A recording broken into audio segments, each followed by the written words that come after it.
Olá pessoal, tudo bem com vocês? Estamos aqui para mais um bate-papo aqui no nosso canal no Dialetou. Para vocês que estão chegando agora, que não conheciam o nosso canal, se inscrevam para poder interagir com a gente, participar das nossas promoções, dos nossos bate-papos, enfim, de toda a nossa história aqui no Dialetou. São quase 3 anos de muita história, estamos com quase 400 convidados. E é isso. E hoje estamos com um convidado muito especial, já nosso amigo, nosso parceiro, Dr. Mário Maglio. Quem é Mário Maglio? Olá, tudo bem, pessoal? O Tudo bem, como Mário, vai, Mário? tudo bem. O Mário Maglio é médico oftalmologista, atuante na cidade de Franca. Eu me chamo Mário José Maglio Júnior, nascido em Franca, mas passei a minha infância na pequena Igaçaba, onde o meu pai atuava como telegrafista da Mogiana. E de lá nós fomos para Boa Sorte, onde também tinha uma estação de trem da Mogiana. E nós ficamos lá até em torno de 1975, onde viemos para Franca. Isso Aí, numa família de quantos? então, nós éramos em 5 filhos, meu pai, minha mãe e 5 filhos. Sim. Né? E aí eu cheguei em Franca, na verdade, em torno de 74. Eu falei 75, 74. E aí eu comecei a estudar na escola Dante Guedini Filho, e ali eu fiz até a minha 4ª série. De lá eu fui para a escola Pestalozzi, fiz até o 2º colegial no Pestalozzi, e depois eu fui para o Alto Padrão fazer o 3º, que eu sempre pensei em fazer medicina. E aí eu falei, para passar em medicina eu tenho que fazer uma escola... Um bom colegial, né? É um bom colegial. E assim foi. Na primeira vez que eu prestei o vestibular, eu não passei por um pouquinho. E aonde foi a sua primeira experiência com o vestibular? O vestibular eu sempre quis passar em Uberaba, na UFTM. Mas aí quase passei na primeira vez, mas não deu. Aí eu fui fazer cursinho. Em Franca, naquela época, tinha o melhor cursinho, era o ângulo à noite. E então só tinha à noite, aí eu fiz o ângulo à noite. E aí eu prestei 4 faculdades e eu passei nas 4. Se preparou, né? Inclusive aonde eu queria, Uberaba. Só que eu não fiz Uberaba. Não escolheu Uberaba. Não escolhi Uberaba. Acabou escolhendo por Botucatu, né? Eu fiz a Unesp Botucatu porque eu tinha um amigo que ele sempre ficava olhando as melhores faculdades. Eu nunca dei muita bola para isso, mas ele falou, não, vai fazer em Botucatu, que é melhor. E eu acabei indo. Sim, foi uma experiência boa? Foi. Cheguei lá, na primeira semana eu quase voltei, porque moleque, longe da família. Ô, Lineker, obrigada. É isso aí, pessoal. A gente está nesse bate-papo aqui agora às 8h30 da manhã, tá? Então a gente está tomando o nosso cafezinho aqui, doutor Mário, por favor. Fica à vontade aí com esse café gostoso. Enquanto a gente vai ouvindo a sua história, né? Quer dizer que a Botucatu foi a sua opção. Foi a minha opção. E ficou lá por quase 10 anos, né? Quase 10 anos. Lá eu me casei, lá eu fiz a faculdade de medicina, fiz a residência médica. Lá nasceu meu primeiro filho, Lucas Vinícius, que hoje ele se formou em educação física. Depois de lá eu fiz especialização em oftalmologia, depois eu fui completar minha especialização na USP Ribeirão fazendo glaucoma. E depois eu fui para Belo Horizonte fazer retina clínica no Márcio Bittar Neme. Uma referência, né? Uma referência, que aliás a família é de Franca. Bittar. Márcio Bittar Neme. E aí eu voltei definitivamente para Franca, porque aí eu já estava com meu 2º filho, o Matheus Henrique, que se forma medicina esse ano. Ele está fazendo aqui em Franca? Está na FACEF. Está na FACEF. Está na FACEF. 6º ano já. Esse ano, delícia, hein? Parabéns. Obrigado. E aí eu comecei a atuar em Franca, sempre pensando em juntar os médicos, sempre tentando montar uma empresa que eu conseguisse fazer uma empresa... coworking, várias pessoas juntas. Com vários oftalmologistas, mas nunca consegui. Quando eu cheguei em Franca, eu tive muita dificuldade em juntar os colegas. Sim. Depois de 28 anos em Franca, hoje eu estou conseguindo. Mas os médicos novos, estão chegando os médicos novos. Hoje a minha clínica, nós somos em 3. O ano que vem provavelmente 5 médicos, e está se tornando realidade o meu sonho quando eu cheguei em Franca. Aliás, está ficando muito bonito lá toda a sua está repaginando a sua clínica Isso. e fazendo um bom centro cirúrgico também, né? É o seu investimento maior. Sim. Mas a gente vai falar depois da clínica Tá bom. Daqui um pouquinho, porque a gente quer entender um pouco da história do Dr. Mário, né? O Dr. Mário, a gente não via muito ele nas redes sociais, mas agora ele está, né, se posicionando, né, doutor Mário? E é muito importante esse posicionamento hoje, né? E os seus aprendizes estão vindo, então. Os meninos jovens, os novos, os formados, os oftalmos. Então, o que acontece, né? Franca, eu sempre pensei grande. Grande no sentido, assim, de fazer o melhor que a gente pode para a nossa cidade. Eu adoro Franca, porque eu nasci aqui, é a minha cidade natal. Então, eu devo muito a Franca. Eu cresci aqui. O que existe em Franca hoje, na área de oftalmologia de carência? Franca não tem uma cirurgia de vitrectomia, cirurgia de retina. Só tem retina clínica, ou seja, faz laser, aplicação de medicamentos. Não tem a parte cirúrgica de retina. Então, isso vai mudar a partir do ano que vem. Franca não tem transplante de córnea lamelar, só o transplante penetrante, que é o método antigo. Isso vai mudar a partir do ano que vem. Franca, agora, nós estamos com uma neurooftalmologista, a doutora Laura, que está na minha clínica. Então, está mudando a cara de Franca na área oftalmológica. Eu acredito que Franca, a partir do ano que vem, vai ter muita coisa boa. Então, a nossa clínica, a partir do ano que vem, vai ter um centro cirúrgico funcionando, vai ter 4 colegas, na verdade são 5 colegas. Eu que vou estar fazendo, que eu já faço catarata, faço glaucoma e faço cirurgia refrativa. Depois tem a doutora Laura, que faz neurooftalmologia, faz oftalmopediatria e faz estrabismo. Infantil, inclusive, né? Isso, oftalmopediatria. Sim, desculpa, isso, verdade. Oftalmopediatria. Depois nós temos a doutora Daniela Fagundes, que faz oftalmologia geral e faz córnea e ceratocone. Eu faço ceratocone também, esqueci de falar. E depois nós vamos ter o doutor Murilo Ramos, que vai fazer catarata e vai fazer a córnea, o transplante lamelar. E eu esqueci da doutora... Só um minutinho que eu já vou lembrar o nome dela. Que também está na sua equipe. Que está na equipe, que ela vai fazer... A doutora Letícia. A doutora Letícia vai fazer retina cirúrgica a partir do ano que vem. Ela está terminando o R5 na USP, Ribeirão. Ela é muito competente e vai chegar para melhorar a nossa cidade. Então, é com muita alegria que eu estou falando isso aqui. Sim, vai ser um marco. Um time bom, né? Está montando um time bom. Vai ser um marco interessante para a cidade. A cidade merece, né? A cidade tem que falar que o bom médico é a Cândido Portinari, tem que acabar com isso, né? Tem que acabar mesmo. Então, acho que a gente tem que ficar por aqui. Nós temos que... Temos você ganha dinheiro aqui, por que você gasta fora? Pois é. Né? Se você vive aqui, você ganha aqui, você não tem que... Antes a gente tinha desculpa de não termos os profissionais, né? Agora isso vai mudar. Aliás, esse agora vai mudar, já vem acontecendo, né? Já. Isso é muito bom. A consciência dos médicos, dos profissionais em ampliarem suas clínicas, deixarem mais modernas, mais equipadas, né? A tecnologia está aí para isso. Falando em tecnologia... Sim. Também nós vamos ter um Exmer Laser em Franca. Exmer Laser. O Exmer Laser vai fazer, ele faz cirurgia refrativa, cirurgia de miopia, hipermetropia, astigmatismo. Aí nós vamos estar associados ao Dr. Dante, que está trazendo esse aparelho para Franca, e a partir do ano que vem também nós vamos estar com esse aparelho aqui em Franca. Franca tem grandes problemas oftalmológicos?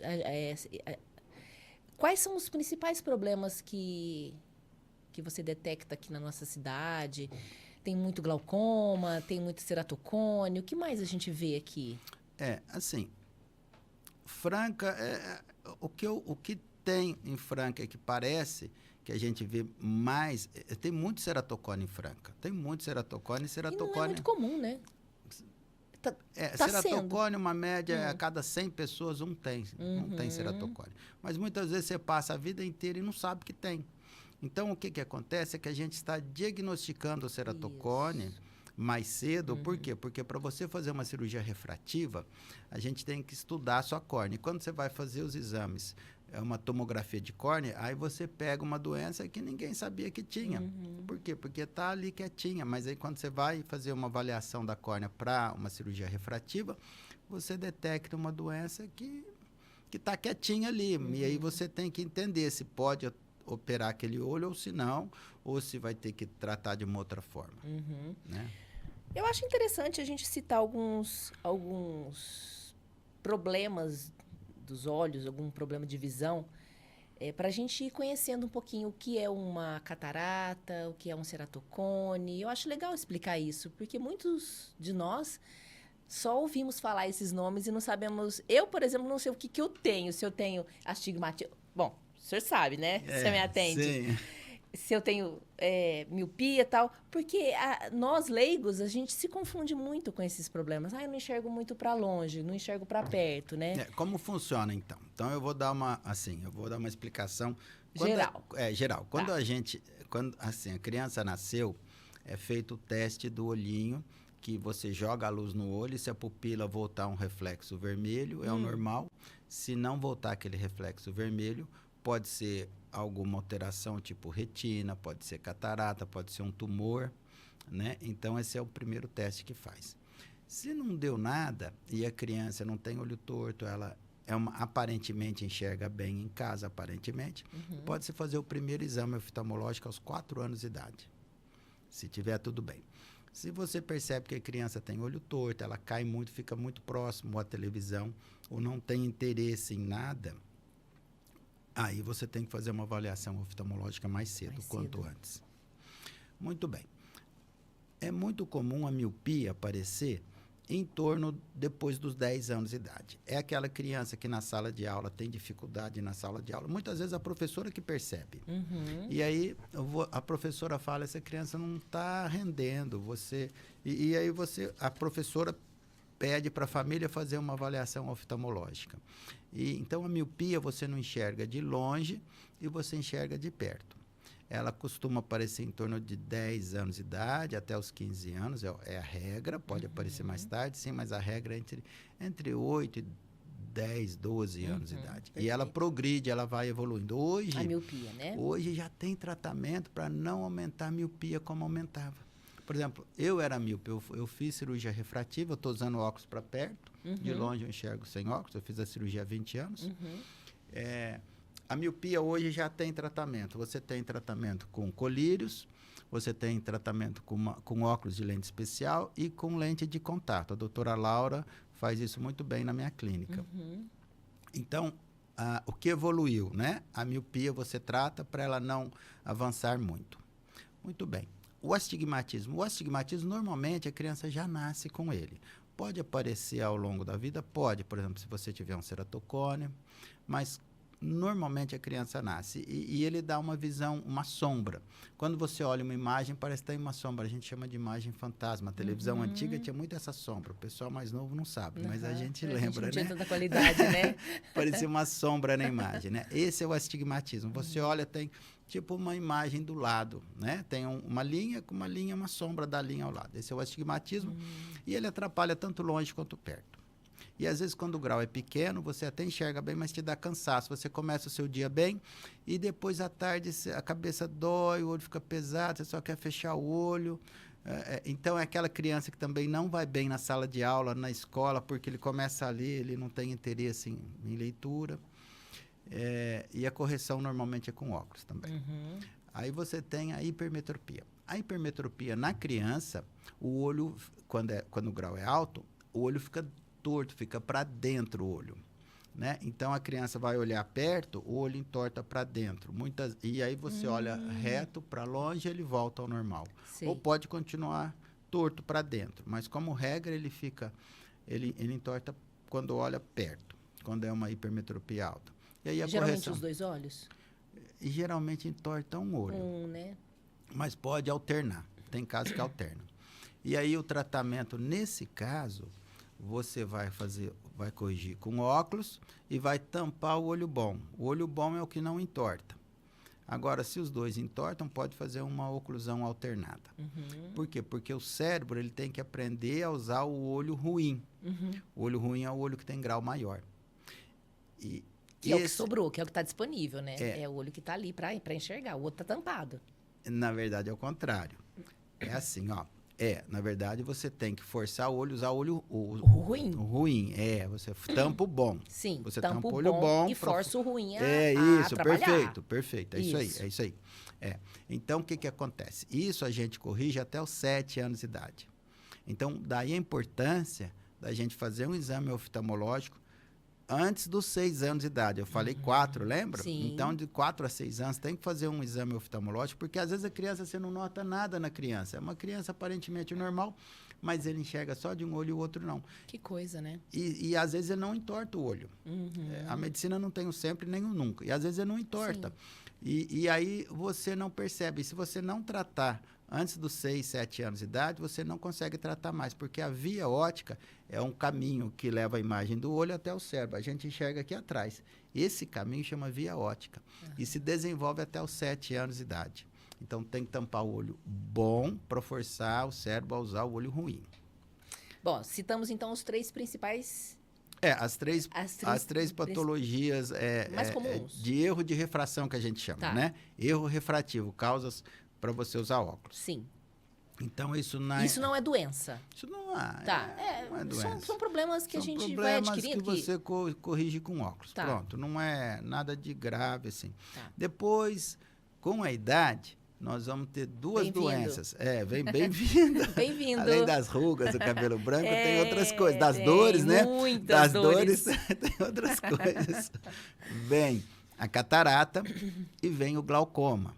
A catarata é mais comum em pessoas mais velhas? Vamos falar um pouquinho da catarata. A catarata, se todo mundo viver 100 anos, todo mundo vai ter catarata. Então, não é assim, o fulano operou de catarata com 60 e eu tenho 80 e não vou operar. Beleza, não vai operar, mas se você viver 90 ou 100 anos, provavelmente vai ter que operar. Porque é uma degeneração. O cristalino vai ficando opaco pela degeneração, como o cabelo branco, a pele enruga, o olho também muda, o corpo inteiro muda. Sim. Então, o cristalino degenera e de transparente, o nome cristalino, muda para opaco, catarata. E é uma cirurgia tranquila hoje, muito segura, e tem como corrigir todo o grau do olho na cirurgia de catarata. Tem como pôr uma lente dentro do olho que corrige todo o grau. Já faz olho. De uma vez só, então? Já faz tudo, já faz a correção total. Tanto é que a cirurgia refrativa, que é a cirurgia para tirar os óculos, a gente divide ela em 2 etapas. Antes dos 50 anos de idade, você trabalha com laser na córnea. Depois dos 50 anos de idade, você trabalha corrigindo, pondo uma lente dentro do olho, que é a cirurgia de catarata. Você pode antecipar um pouco essa cirurgia, aí chama cirurgia facorefrativa, no intuito de tirar o grau daquele olho. Além da catarata, que como eu falei que é da idade, pode aparecer antes? Pode. O diabético tem a catarata mais cedo. Se você tem um trauma, levou uma bolada, levou um soco, caiu, um acidente, pode desenvolver catarata. Então, tem a catarata traumática, tem a catarata da idade, e tem a catarata por uma uveíte, por uma inflamação do olho. E tem a catarata genética, a criança já nasce com a catarata e você tem que operar imediatamente quando nasce. E tem a catarata metabólica devido a diabetes, devido a algumas doenças. E tem a catarata de família. Tem família que tem catarata precoce. Sei, genético. Como que descobre a catarata genética quando o bebê nasce? A catarata congênita, nesse caso. A congênita, como eu falei, eu já disse, do teste do olhinho, né? Você joga a luz e você vê que a pupila não voltou com o reflexo vermelho. Aí tem coisa errada. Aí você investiga a catarata, você vai investigar retinoblastoma, que é um tumor do olho, né? Você vai investigar outras coisas. Esse teste não era comum antigamente, né? Era só o do pezinho. É o do pezinho, agora é lei, de alguns anos para cá. É bom que detecta mais cedo, gente, excelente. Sim, e é um teste simples, que qualquer um pode fazer, olho, né? Uma luzinha no olho, você detecta pela pupila, é um teste simples. E nós estávamos nós falando... falamos da catarata, agora vamos conhecer o glaucoma, né? O glaucoma. O glaucoma. O glaucoma também, o glaucoma ele pode ser congênito. Sim. Vamos falar do glaucoma congênito. O congênito glaucoma é aquele que o bebê já nasce. Já nasce. Tá. Aí ele é diferente. Uhum. Na verdade, é uma pressão do olho alta, mas ele se manifesta de forma diferente. Por quê? Porque na criança, o globo ocular, ele é elástico, ele estende. No adulto, não. No adulto, ele não aumenta de tamanho. Não tem mobilidade. Não. E na criança, como ele é elástico, a pressão do olho vai aumentando e o olho vai aumentando de tamanho. Então, a criança tem um olho bem grande, uma córnea meio opaca, acinzentada, e ele lacrimeja muito e tem muita sensibilidade à luz. Geralmente vem acompanhado de uma miopia ou não? Então, na verdade, a criança enxerga muito pouco. É aquela criança que você olha para o olhinho dela, é um olho grande, ele não aguenta a luz, ele fica fechando a luz na claridade, o olho na luz, a claridade, e lacrimeja muito. E aí é uma situação de emergência, você tem que tratar rápido. Você tem que tratar rápido e é cirúrgico, porque senão ele vai perder esse olho. E perde muito fácil. Nossa. É uma doença muito complicada. Até hoje se trata, assim, era muito difícil. Hoje ainda nós temos dificuldade, mas hoje nós temos algumas cirurgias mais avançadas para isso. Mas ainda assim é um desafio a medicina. Então, o glaucoma congênito, depois nós temos o glaucoma juvenil, que aparece... Se manifesta como? Se manifesta, a pessoa não sente nada. Esse é o problema do glaucoma. A pessoa não sente nada e quando vai descobrir já tem uma perda de visão muito importante. A pressão do olho sobe. Mas quem que detecta isso? É o médico oftalmologista. Não tem como nós detectarmos alguma sensação, Olha, quando for perceber, muitas vezes já foi embora o olho. Por isso a importância de consultas periódicas, né, gente? Não podemos brincar com os olhos, né? E depois nós temos o glaucoma do adulto, ou do idoso, que aí ele aparece depois dos 50, 60 anos de idade. Tenho medo de chegar nessa idade, doutor Mário. Tem que ter medo, não. Eu tenho medo de chegar nos 50. E aí se já não tivesse, né? A detecção precoce ela é muito importante. Então, aí é um exame oftalmológico que o médico tem que medir a pressão do olho em todo o paciente acima de 40 anos de idade. Eu meço no meu consultório todo mundo, não só 40 anos. É rotina a gente medir. Mas, assim, a obrigação é acima de 40 anos, né? Então, se a pressão está alta, você já vai ver o nervo óptico, você já vai fazer o exame de campo visual, você já faz uma foto do fundo do olho para acompanhar o nervo óptico. Então, tem toda uma propedêutica. Glaucoma, a pessoa hoje fica cega se não cuidar. Se não cuidar, porque se cuidar, dificilmente vai ficar cega. Pode ficar? Pode, mas é muito difícil, porque hoje o tratamento evoluiu muito, tem muitas cirurgias modernas, tem laser, tem medicamentos assim, potentes. Então, e é tranquila, né? Não é uma cirurgia. O problema de glaucoma é o quê?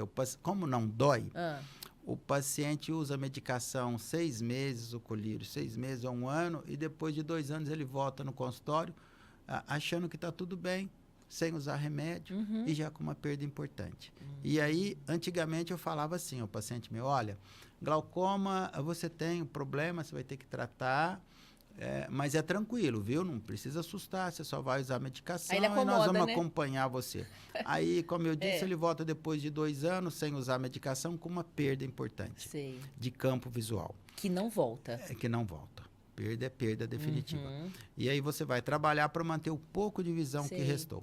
Então, hoje eu faço diferente. Eu faço um terrorismo com o meu paciente. Eu digo assim, glaucoma é igual câncer. Opa, câncer todo mundo tem medo, né? Tem. Então, se é igual ao câncer, como que a gente trata o câncer? O câncer, se você tratar no começo, antes dele espalhar, tem chance de você viver melhor. Glaucoma é a mesma coisa. Glaucoma, se você trata no começo, você tem chance de ter uma qualidade de vida normal, boa. Então, eu faço assim hoje. Depois de eu apanhar muito e ver que eu não estava me fazendo entender, eu apelei um pouco. Precisa, o ser humano precisa de um terrorismo, de um né? choque, Ele, né? Ele precisa de eu um acho choque. importante. Mais alguma questão sobre o glaucoma que a gente desconhece? O glaucoma, não. O glaucoma você tem que tratar. Ah, sim. O glaucoma, Sim. se a pessoa é uma pessoa asmática, usa muito corticoide, ou ela tem problema de coluna, articulação, e usa muito corticoide. Corticoide é meticortem, prednisona. Esses medicamentos podem fazer a pressão do olho subir. E aí a pessoa está usando aquilo para asma, para bronquite, para coluna, por algum tempo, e a pressão do olho subindo. E aí quando descobrir que a pressão do olho está alta, já foi também. Então tem que ficar muito atento a isso. Muito importante Tá? essa Então informação. ele pode ser medicamentoso também. E aí depois a gente conhece mais alguns outros grandes problemas, né? Falamos da catarata, do glaucoma e o ceratocone, que também é assustador, né? O ceratocone é o seguinte. Depois você me lembra de falar de uma outra patologia que é a retinopatia diabética. Vamos tá? falar dela antes, então deixar o ceratocone para depois? Então deixa o ceratocone depois. A retinopatia diabética... Retinopatia diabética. A retinopatia diabética é uma patologia, como o próprio nome diz, que está associada à diabetes. E a diabetes é o seguinte, depois de 10 anos de doença instalada, se você não fizer um bom controle clínico da glicemia, invariavelmente você vai ter problema ocular, você vai ter problema renal, você nas pernas, no coração, no cérebro. Tudo isso? Tudo isso. E a pessoa não percebe. Ela não quer abrir mão do refrigerante, ela não quer abrir mão do docinho, do arrozinho branco, do pãozinho branco, do macarrãozinho. Gente, isso é assustador. É assustador. Quer dizer que, assim, abrindo um parênteses, quem tem essas questões aí tem que ter uma dieta muito equilibrada. Muito equilibrada. E aí a diabetes, se você pega a diabetes numa criança, é muito difícil controlar a criança, né?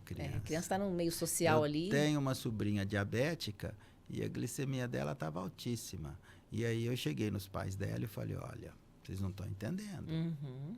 Essa menina é uma criança. Ela não vai ter visão por muito tempo se continuar assim. Então você tem que mudar a família também. Porque às vezes a família não entende. Mas enfim, a diabetes tem que acompanhar pelo menos com fundo de olho, exame de fundo de olho uma vez por ano. Tá? E se começar a ter alteração no fundo do olho, tem que fazer laser, tem várias coisas que podem ser feitas. Mas com tudo isso, se não fizer um bom controle clínico da doença, você invariavelmente pode perder a visão, pode perder os rins, vai fazer hemodiálise, perde os pés, vai ter um infarto, vai ter um AVC. Então é uma doença complicada, uma doença perigosa e é um problema de saúde pública. E como é o tratamento? A diabetes? Não. Da retinopatia. Então, é como eu falei, é o laser. É cuidando da alimentação praticamente, né? Sim, mas cuidando consultas periódicas, do controle clínico da diabetes. Beleza, mas você tem, se aí você começa a ter alteração já no fundo do olho, você faz laser. O laser vai cauterizar aquelas áreas isquêmicas, porque o que acontece? A diabetes alterada, ela vai fechando os microvasos, os vasos pequenos que nutrem os tecidos. Por isso que a pessoa perde as pernas, perdem os pés, porque não chega sangue mais, começa a obstruir. Exatamente. No olho acontece isso e nos rins também. Então, aquelas áreas isquêmicas que não está chegando sangue, você tem que fazer laser naquela área, porque se você não faz laser naquela área isquêmica, existe uma produção de fator de angiogênese, de formação de novos vasos. Por quê? Porque não tem sangue, o corpo fala, olha, eu preciso de sangue aqui. Para correr. E aí ele produz um fator de crescimento, chama angiogênese, de formação de novos vasos. Só que esses novos vasos, eles são vasos incompetentes, são vasos, eles não são normais. Eles sangram. Eles são vasos que não são normais, eles sangram. E quando sangra, aí acaba com a visão da pessoa.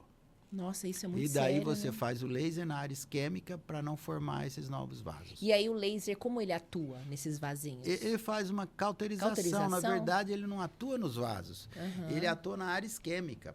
Porque se eu queimar a área isquêmica, eu não vou produzir o fator de crescimento de vasos. Os vasos ruins, Exatamente, improdutivos. exatamente. O mecanismo não é ir lá queimar o vaso. Sei. É queimar a área isquêmica, para não produzir novos vasos. Perfeito. É assim que funciona. Então, é uma coisa muito séria Muito e as séria. pessoas não levam muito a sério. Não levam a sério. É uma dó. Perfeito. Então, se liguem aí, ó, os diabéticos, né, as pessoas que têm essas... Sangramento, às vezes, quando o olho fica com aqueles vasinhos com sangue. O que é aquilo, então doutor? vamos falar. Isso daí não é nada. Não é mas nada? Quase sempre não é Preocupante. nada. Nada preocupante. O que pode fazer, às vezes, estourar um vasinho, né? Na esclera, globo, né? no branquinho do no olho. branquinho do olho, na esclera. Geralmente, ele estoura à noite, quando a gente dorme. Por quê? Quando a gente dorme é quando a pressão do corpo, quem tem pico de pressão, dá o pico à noite, enquanto dorme. Então, ele estoura num pico de pressão arterial. Quando a pressão arterial sobe. A pressão sobe depois que você... sal, bebida alcoólica, um churrasco. Então, aí a pressão sobe. E, geralmente, ela sobe à noite. Aí, você acorda de manhã com o olhinho com a mancha de sangue.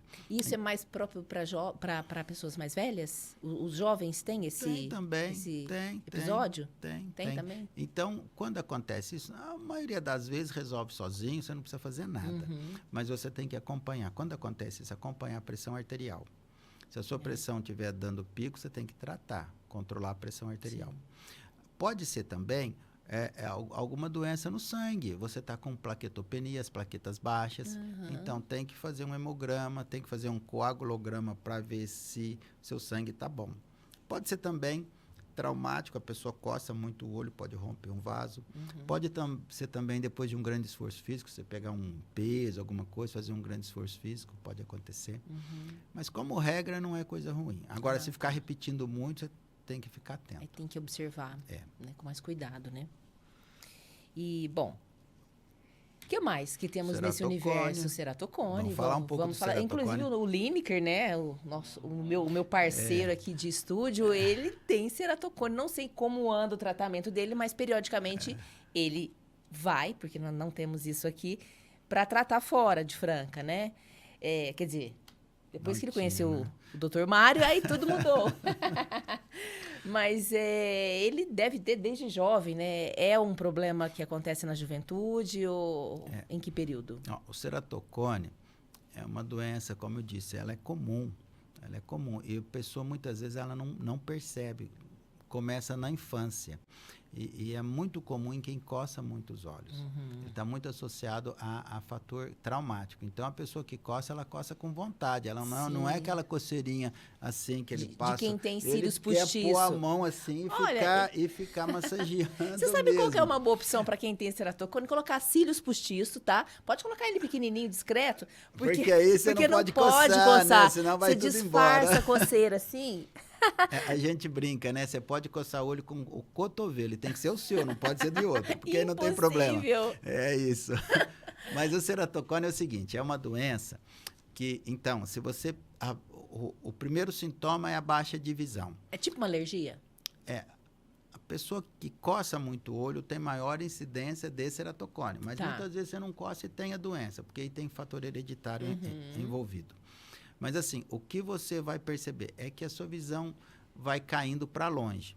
Então, ela começa com miopia e com astigmatismo, como regra. Nem sempre você tem a miopia, mas o astigmatismo está sempre associado. E é um astigmatismo irregular. É aquele paciente que, às vezes, fez um óculos e não ficou bom. Aí, ele volta no médico, mas não está bom de novo o óculos. Ele vai no outro médico, não está bom de novo. Vai no outro, não está bom de novo. O jeito de fazer exame em paciente que tem ceratocone, primeiro, você faz sempre com a pupila normal, que se você dilata a pupila, o grau muda totalmente. Porque a córnea de quem tem ceratocone, no centro é de um jeito, na periferia é de outro. Tanto é que, assim, o ceratocone à noite, a visão cai muito. Por quê? Porque a córnea muda. Você vai de dia... A visão sua é central, a pupila é pequena, o grau da córnea é 1. Pupila dilata, o grau muda e a visão piora, porque o ceratocone, como regra, ele é inferior. Então, quando a pupila dilata, a visão deve piorar, como regra. Então, por que quando nós vamos às consultas, pingamos colírio para que dilate a pupila? Qual é a finalidade desse colírio na verdade, na é o consulta? seguinte, tem 3 tipos de médicos. De atendimento ou de médico? Tem 3 tipos de médicos. Tá. Tem aquele médico que nunca dilata a pupila de ninguém, estou falando de oftalmologista. Certo. Nunca dilata a pupila de ninguém. Tem aquele médico que dilata a pupila de todo mundo e tem aquele que dilata de uns e não dilata de outros. Eu sou Vamos esse terceiro entender. médico. Por quê? Quando o paciente vai na minha clínica, primeira consulta, eu não conheço o caso, eu dilato porque eu tenho que fazer um exame de fundo de olho, eu tenho que ver um tanto de coisa naquele olho, eu tenho que conhecer aquele olho. Então, eu dilato sempre a primeira consulta. E muitas vezes, eu não sei que tem ceratocone. Aí, o que eu faço? Eu marco um retorno para terminar a consulta em um retorno. Porque se você nunca dilata, você não vai fazer um fundo de olho adequado. Você não consegue fazer um fundo de olho bom. Você não vê periferia retina, você não vê se tem degeneração látice, você não vê algumas patologias. Então, na primeira consulta, eu dilato para conhecer aquele caso. O médico que dilata a pupila sempre, ele vai ter dificuldade em fazer um óculos em quem tem ceratocone, porque ele não vai acertar esse óculos. E ceratocone é o seguinte, o exame de óculos para quem tem ceratocone é paciência. Se o paciente não ajuda a fazer o exame, não fica bom o exame. Depende do médico e depende do paciente, porque os aparelhos que fazem a leitura do olho, que chama autorrefrator, eles não conseguem ler o grau de quem tem ceratocone. Eles ficam meio doidos, porque o grau varia muito. E aí, se o médico não tiver paciência de ficar testando os graus e o paciente não tiver também a noção de que tem que informar o melhor e pior, não vai sair óculos bom. Poxa vida. E aí... Mas existe a possibilidade de uma cirurgia. Então, vamos falar agora os tratamentos. Vamos lá. Sim. Então, ceratocone. Tem 2 vertentes o ceratocone. Primeiro, você tem uma vertente para não piorar o ceratocone e depois para melhorar a visão. Vamos falar para não piorar primeiro. Para não piorar a visão, você não vai coçar mais os olhos. Não adianta eu pedir ou eu mandar, porque o paciente, se estiver coçando, ele vai coçar. Ingesta as mãos dele. Aí eu dou um colírio antialérgico que ajuda. Sei, então, alivia, eu né? vou dar um colírio antialérgico para aliviar e vou tentar fazer a cabeça dele para me ajudar. Essa é a primeira coisa. Se ainda assim o ceratocone continuar evoluindo, mesmo ele não coçando os olhos, que pode acontecer, porque o ceratocone evolui mais até os 30 anos de idade. O período que ele mais evolui é dos 15 anos até os 25, 30 anos. Ele tem uma evolução brutal nessa faixa etária, porque a córnea ela é mais mole nessa faixa etária. Depois dos 35 anos, ele quase não evolui mais.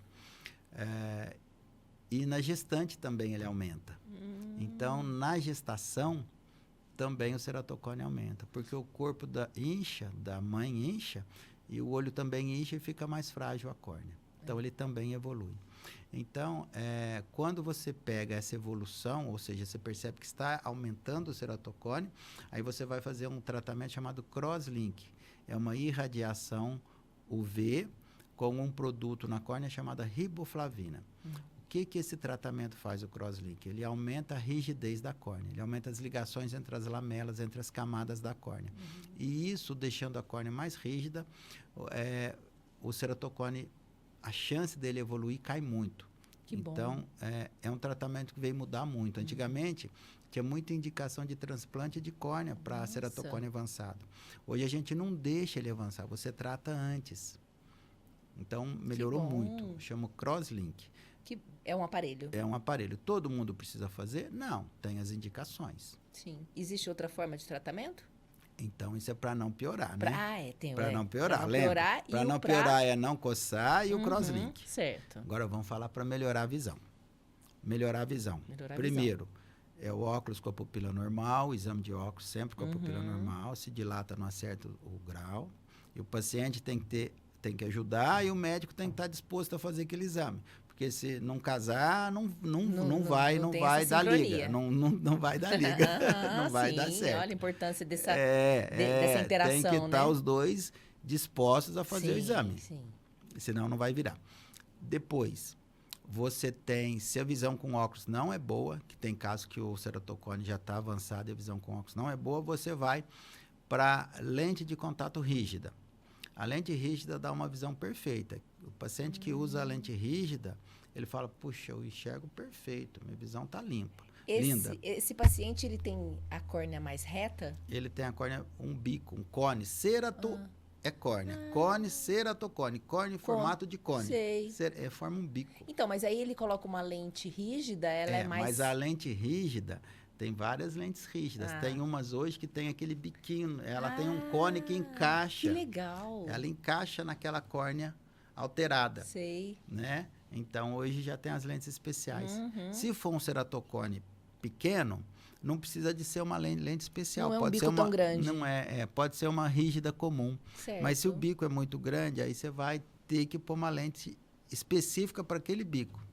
Né? Aí, num exame de topografia, você consegue analisar o bico e já pegar a lente. Adequada. Aí nós temos as caixas de prova, você vai colocar no olho. Primeiro tem que ver se o paciente aceita, se o olho do paciente aceita a lente. Tem paciente que põe a lente rígida e não consegue ficar com ela, porque o olho arde, queima, parece que tem areia, lacrimeja.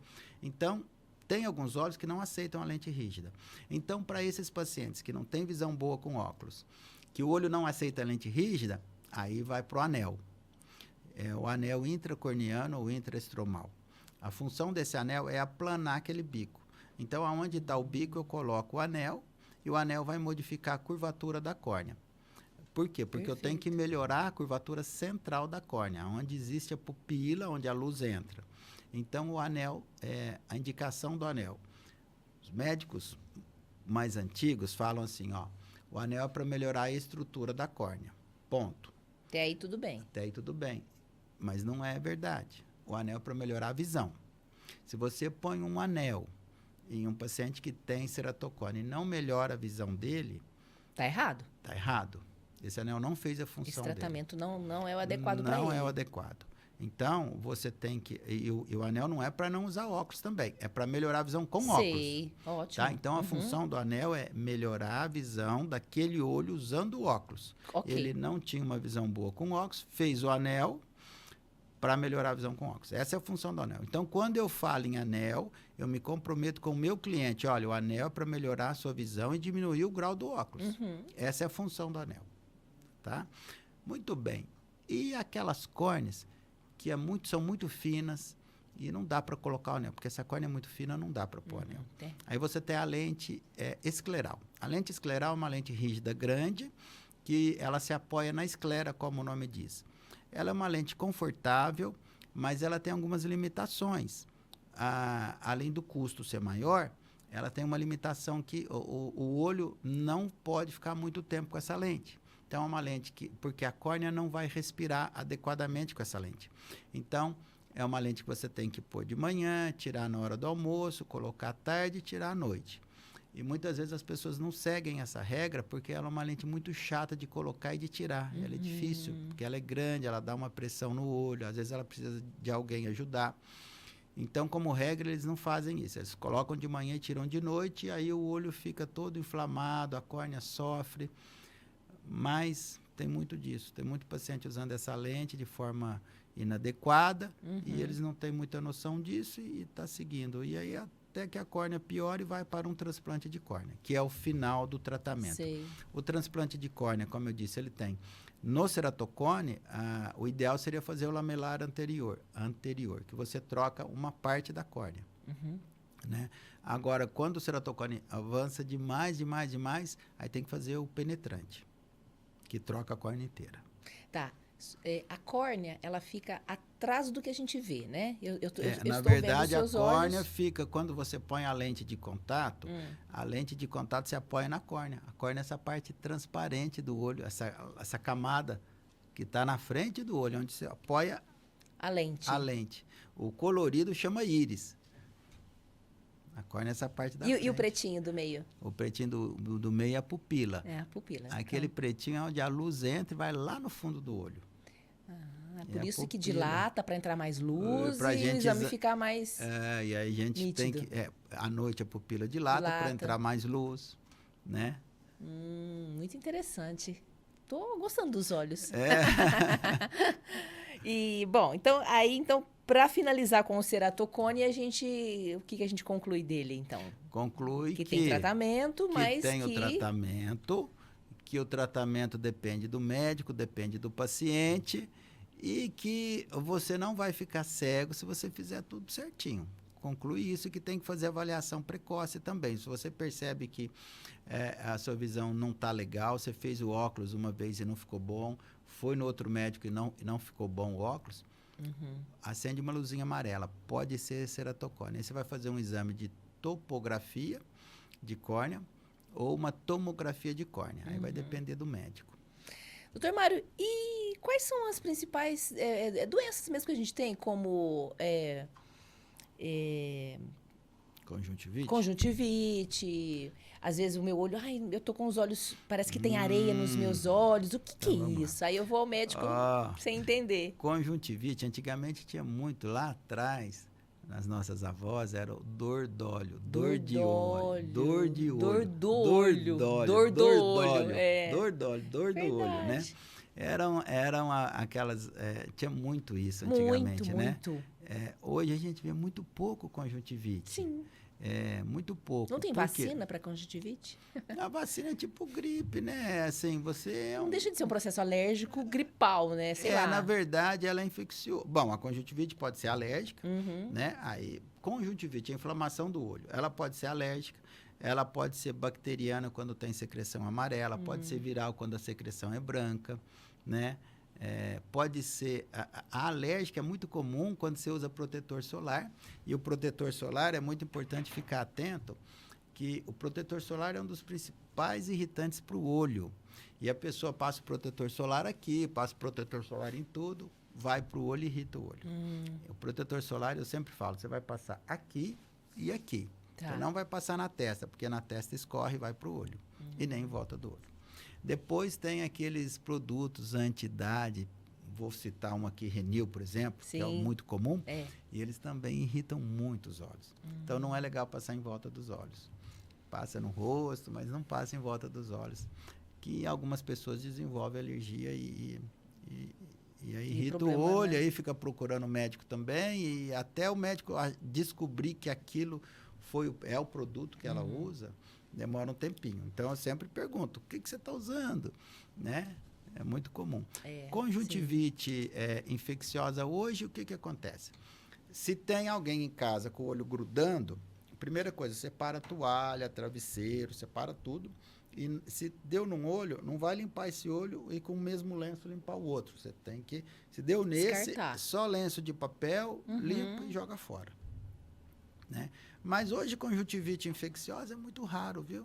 Não é comum. A gente não vê muito, não, né? Às vezes, talvez... tem a ver com mais higiene da sociedade. Sim. Hoje melhorou muito, né? A pandemia deu uma lição para nós, né? De nos protegermos um pouco mais desses germes e bactérias que estão por aí, né? Mão suja nos olhos é um veneno, né? Não pode. Não pode coçar, não pode... Outra coisa, tem que ficar atento ao acidente, né?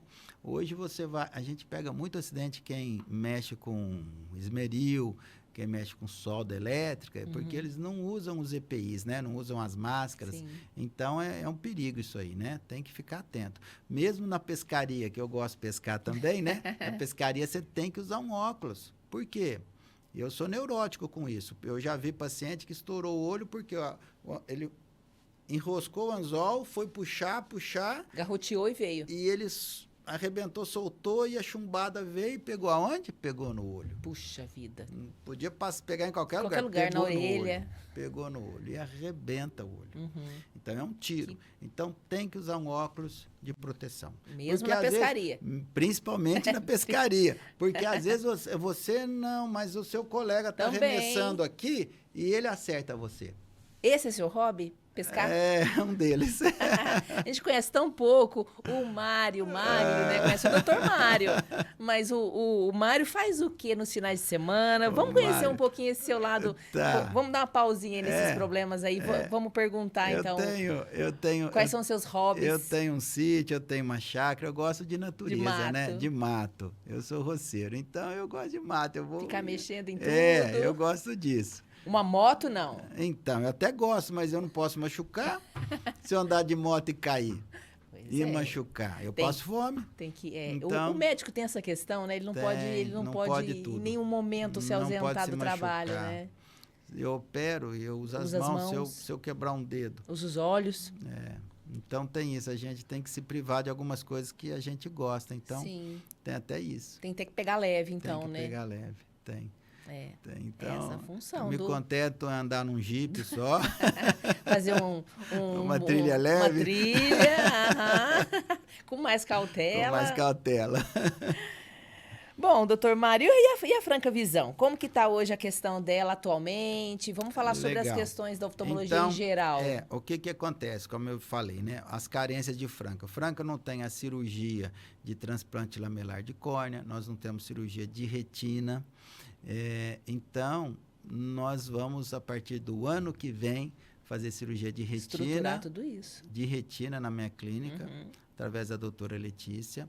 Nós vamos fazer cirurgia de transplante lamelar através do doutor Murilo Ramos. Então, a Franca Visão está vindo aí com uma proposta interessante para mudar a oftalmologia francana. Nós vamos ter um Exmer Laser em Franca, associado ao doutor Dante. Então, nós vamos fazer muita coisa bacana em Franca. Então, a Franca Visão vem que vem. Grandes evoluções Grandes nesse evoluções, 2025 grandes na evoluções. oftalmologia de Franca, né? Mas nem sempre foi assim, né? Essa questão essa preocupação. Estava muito confortável os tratamentos serem feitos Fora. Na verdade, eu sempre tive essa vontade de fazer tudo em Franca. Trazer para cá. Sempre. Mas nunca tive apoio. Porque sozinho a gente não faz muita coisa. Não é só o dinheiro, né? Não movimento, é dinheiro né? só. O movimento, né? Então, você tem que ter um grupo. E as pessoas mais antigas, eu tinha muita dificuldade, assim... De acessá-las, né? De acessar e a cabeça. Cada uma tem a sua, né? E eu acho que eu sempre pensei um pouco mais à frente. Eu nunca me contentei com o que está aqui. Sei. Eu quero uma coisa melhor, sempre. Eu acho que eu vou morrer assim, querendo sempre algo mais. Empreendedor nato. Mas agora você está conquistando muitos dos seus desejos, né? Estamos com uma reforma ali quase concluída, né? Graças Aliás, qual a que é a Deus. previsão para Previsão já a partir de dezembro agora, já terminar a frente, a fachada, e em janeiro já está funcionando tudo. Tudo, centro cirúrgico, tudo. Nós vamos ter uma loja de lente de contato que não tem na região voltada. Essa loja, ela vai ficar com as portas abertas para a rua, para a avenida, Sim. e ela vai abrir de sábado e vai atender todo o público que precisa de lente de contato, gelatinosa, tórica, colorida, lente rígida. Eu vou ter uma contatóloga lá e ela vai atender Franca e região. Inclusive, nós temos e-commerce também. Sim, conhecemos. Um negócio bacana. Esse é um negócio bacana. Muito bom essa evolução também no mundo das lentes, né? Eu sempre fui sua cliente de lentes, aí tem a minha turminha de 6 pessoas. A gente está sempre preferindo a lente de contato, as meninas jovens, né, tal. Existem riscos de uso direto de lente de contato? Assim, hoje em dia as lentes são muito seguras, mas se você não fizer um uso adequado, pode pegar uma infecção, sim. Eu já vi alguns casos que infeccionou e precisou fazer um transplante de córnea ou, às vezes, até perder o olho, se você não trata adequadamente. Então, a lente de contato, quem usa lente tem que ter um cuidado a mais. Não é bom nadar com a lente, abrir o olho embaixo d'água, não pode dormir, eventualmente, dormir uma vez ou outra, sim, sempre não, né? Então, tem que ter uns cuidados. Tem que ter cuidado. E também lente. não tem limite de idade, né? Limite não. Não tem. Você tem que acompanhar, sim. Você tem um exame... saúde dos olhos, A né? saúde dos olhos. Tem um exame que a gente faz que chama microscopia especular. Fazer uma contagem das células endoteliais, que quem usa lente de contato direto pode perder um pouquinho de células endoteliais da córnea. Mais que o normal, que todos nós perdemos ao longo da vida. Então, tem que fazer esse exame de vez em quando. Pelo menos uma vez ao ano é legal fazer. Para quem usa muito lente. Para quem usa eventualmente, não tem problema. Inclusive, é até indicado, né? O uso contínuo para algumas pessoas, o Sim, uso da lente. Ceratocone é um dos casos, né? Ceratocone é um dos casos. Porque eu tenho as minhas filhas, umas preferem em algum momento do dia usar os óculos e outras preferem ficar direto com a lente. Eu fico preocupada, né? Eu falo, ó, você precisa se orientar para ver se está adequado o seu uso, a sua higiene, que são condutas importantes para preservar a saúde, né, ocular. É legal falar desse assunto porque alguns anos atrás só tinha a lente anual. Você comprava um parzinho de lente, usava ao longo do ano. Guardava na aguinha, guardava lá no produto. Essa eu conheci muito. Eu também conheci. Era até muito cara aquela época, caríssima. Era caríssima, né? Na verdade, doutor Mário, eu nunca usei. Você nunca eu conhecia, usou, né? mas eu nunca usei, porque eu nunca tive eu cheguei a vontade. Eu cheguei a usar nessa época. Todos eu usavam. Tinha 15, ela... 16 anos eu usava. Mas nunca me dei bem com essas lentes. E depois vieram as lentes descartáveis, Sim. que eram as de 14 dias de uso, depois veio com 30 dias de uso. E hoje nós temos uma lente chamada One Day, que você compra a caixinha com 30, você põe a lente aquele dia, usa o dia todo e joga fora. Então, para aquele paciente, e é a tendência, viu? Sei, a tendência eu acho fantástico, descartável, porque, joga exatamente, fora. a pessoa que não cuida bem, aí você não precisa de produto limpeza, estojinho para guardar, você não precisa nada. Pois a lente, eu indico essa lente para quem usa pouco, mas assim, ela não é cara, mas por causa de custo, às vezes a que você usa um mês, o custo acaba sendo um pouco menor. Né? Mas para quem usa uma ou duas vezes a semana, eu indico essa One Day, que você põe a lente e joga fora, porque a caixinha vem com 30. Se você usar 2 vezes a semana, né? Então, Bicho, dá para muito tempo, né? Dá pra muito tempo. Vai dar para uns 3, 4 meses sim, aí. Sim. Então, umas 12 vezes por mês, você tem aí... dá. É uma conta boa, né? 2 meses. Às vezes só para passear, só para se maquiar, ir a eventos, né? Mulherada gosta, né? De ficar mais bonita. Mas os óculos hoje são acessórios, né? Claro, de muita utilidade, obviamente. E que cada vez são mais lindos, né? A qualidade das lentes, né? Dos nossos óculos também evoluiu bastante. Temos lentes de altíssima qualidade hoje que até tratam alguns problemas, né? Sim. Antigamente, a gente via muito aquele óculos de perto assim, né? Sim. Esse eu nunca... Eu falei, eu não vou usar isso, eu me recuso. Eu não estou enxergando de perto, né? Então, que bonitinho que a gente ficava, gente. Olha que muito comum a gente isso só aqui, usava né? óculos assim, quando era no assim. tempo dos nossos pais. Era só era assim. para ler. Aí tirava o óculos, virava e olhava assim uma por meleca. cima dele. Cordinha. Então, o que acontece? Ainda existem esses óculos. Só que eu indico muito, chama lente ocupacional. O que é a lente ocupacional? Esse meu é uma lente ocupacional. Você enxerga de 3, 4 metros para perto. Quando você usa? Você usa num ambiente como esse, um ambiente fechado, ou dentro de casa, no escritório, que é tudo mais perto. E a vantagem dele é que você não tem que ficar olhando por cima e que o campo de perto dele é grande. Esse óculos é bom para quem tem um grau baixo para longe. Se você tem um grau mais alto para longe, aí já tem que cair no multifocal. Que eu acho perfeito. Me adaptei perfeitamente. O multifocal é bom para quem tem grau mais importante de longe.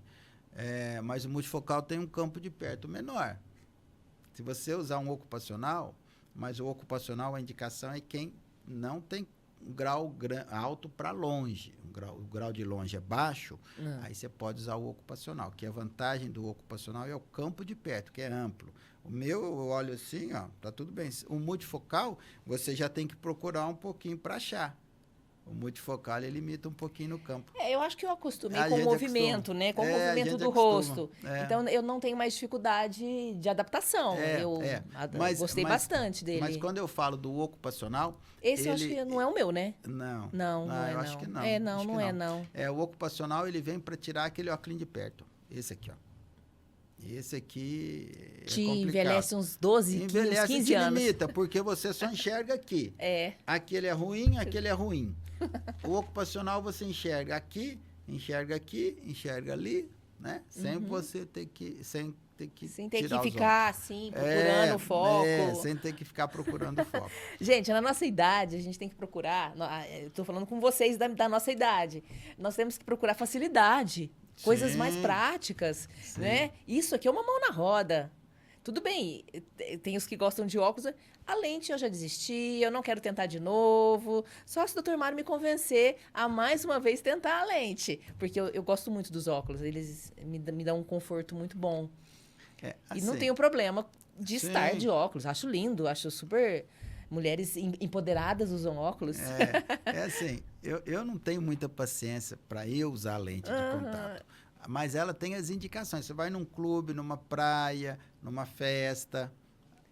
É que eu Aí ainda teria- posso me dar o luxo de não precisar tanto dele. É, O meu então. grau é baixo, eu vou à praia, eu vou então. nesses lugares perfeitamente, leio cardápio de restaurante. Então Mas você aí tá a feliz. gente exagera no botox, porque Para não fazer careta. não fazer careta, Pra ser não frança, fazer fica careta. feio, né? Então vamos colocar um grau adequado aí para não ficar feio no restaurante, né? Nos lugares sociais, né? Tem uma dica que eu não posso deixar de falar, é quando a pessoa tem um olho só. Às vezes você machucou um olho, perdeu um olho Tem pessoas que vivem com um olho só? e vive normal. Quer dizer, elas Você têm os pode dois dirigir, olhos. ela tem os dois olhos, mas enxerga com enxerga só de um. E você pode dirigir, você não pode ter a carta profissional, que é a C, D e E, mas a sei. carta A e B você pode ter. Aí, nesses pacientes, eu sempre prescrevo óculos. Mesmo se o grau é 0,25, meio. só. Por quê? Porque o óculos ele vai evitar um acidente no olho bom. Protege? Protege de acidente. Então, quem tem um olho só, eu sempre prescrevo óculos. Sempre, sempre, sempre. Por quê? Porque eu não quero que ele machuque o olho único dele. É a única coisa que ele tem, né? A única É coisa igual o que ele rim, tem, né? igual o Quando rim. perde um rim, minha Ai, Nossa meu Senhora, Deus. vamos Cuidar beber bem do menos. outro. Enfim, Não pode... um monte de coisa. É. Bom, doutor Mário, para a gente encerrar nosso bate-papo de hoje, ficaríamos horas falando sobre lentes, né? Sobre os profissionais, sobre o 2025. Mas, para finalizar, existe algum conselho, existe alguma orientação importante que a gente não ouve habitualmente dos médicos, dos oftalmologistas, para que a gente preserve mais nossos olhos? Tá. Então, vamos lá. Então, eu vou tentar explicar assim. Na criança, evitar coçar os olhos, né? Então, se os pais perceberem que a criança coça muito os olhos, já procura o médico para tratar essa coceira. No jovem, ficar atento se a visão é legal, se está enxergando bem. Na pessoa mais velha, é o olho seco. Qual o sintoma do olho seco na pessoa mais velha? O olho arde, queima, parece que tem areia. Então, isso é um sinal de olho seco. Aí você tem que lubrificar, porque todo mundo depois dos 60 anos de idade tem olho seco, porque a boca também, a saliva muda, a boca seca, o olho também seca. E o que lubrifica os olhos? Duas coisas, lágrima e piscar. A gente pisca em média 15 vezes por minuto de forma involuntária. O idoso, ele perde esse reflexo de piscar, ele diminui essa frequência. De 15 vai para 10, depois vai para 5, e se você pisca pouco, lubrifica pouco o olho. E a lágrima também piora a qualidade, diminui o volume. Então, é aquele olho que junta remela, que é um muco, né? Fica um muco, ele pisca, embaça. Então, isso é um olho seco. Então, todo idoso tem que lubrificar os olhos, isso faz parte. Tá? Então, o cuidado é esse. Então, a criança não pode coçar o olho, o adulto jovem tem que fazer os exames para ver se não tem grau, se está enxergando bem, para não ter problema na escola, no trabalho, né? E o idoso é o olho seco, glaucoma, enfim. E evitar acidente. Ufa, vamos torcer para dar tudo certo. Muito obrigada pela presença. Obrigado, Casa é sua. Nosso amigo já de algum tempo, né? Dr. Mário está aqui conosco aqui no Dialetou. A gente sempre em parceria com a clínica, somos clientes, ou seja, temos um amigo aqui e para nós é uma honra recebê-lo sempre aqui. E queremos conhecer o resto da turma, tá? Da equipe lá, agora sim. Todos muito ativos. A próxima etapa vai ser trazer as minhas colegas. Depois eu tenho que falar de pré-operatório de catarata e pós-operatório, isso nós vamos falar num outro momento. Sim. Então é isso, gente. Muito obrigada pela participação de vocês. É sempre bom encontrá-los aqui no nosso canal. Não esqueçam de se inscreverem no nosso canal para poder participar. Tem também nosso site. As redes sociais do Dr. Mário, da clínica e de toda a equipe lá estão disponíveis. Isso, Franca Visão. E de toda a turma lá que são parceiros do Dr. Mário. Nos vemos no próximo encontro. Até lá. Obrigado.